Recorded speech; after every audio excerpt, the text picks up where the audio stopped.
Good evening. I am so excited that you'll be joining us tonight for Project Linus. This is an awesome organization that collects blankets, and those blankets help provide a little comfort to children all over. We try to keep them local, and so often they're given to hospitals and for the fire department and police stations, and then they are handed out to kids that need just a little bit of comfort during often some not so fun times.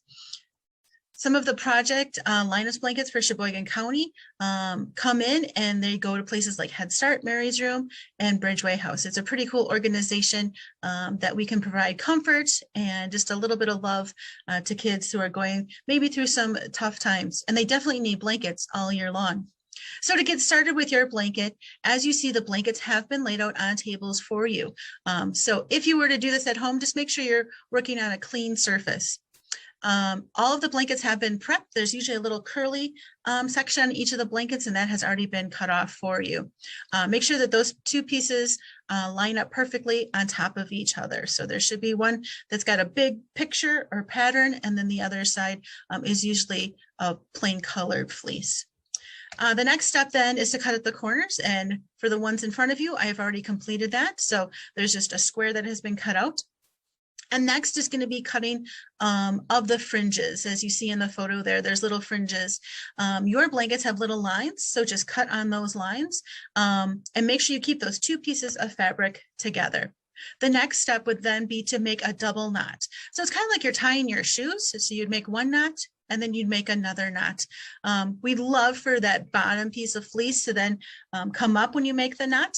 If it doesn't happen, that's okay. As long as you're getting two knots in there, we don't want any blankets to fall apart if they happen to go into the wash and the dryer. The next step after you've done that, so you're going to make all those cuts all the way around, you're going to make the knots all the way around, and then you want to stretch that fleece. Fleece has got some good stretch to it, so you want to make sure you stretch it out. Maybe it got a little bunched up as you're making your knots, but you want to stretch that out. And then we want to make sure a group photo is taken of those that have made that blanket. So you can hold it up. And you can have some of our helpers take a photo, or you can take one and then please just send it to me via email or text. I would love to get those. Step number 7 is be sure to pray for whoever will be receiving that blanket. You don't know who it is. I don't know who it is, but God does. So pray that that person receives the love and warmth and comfort that they need during this time. And thank you so much for making blankets.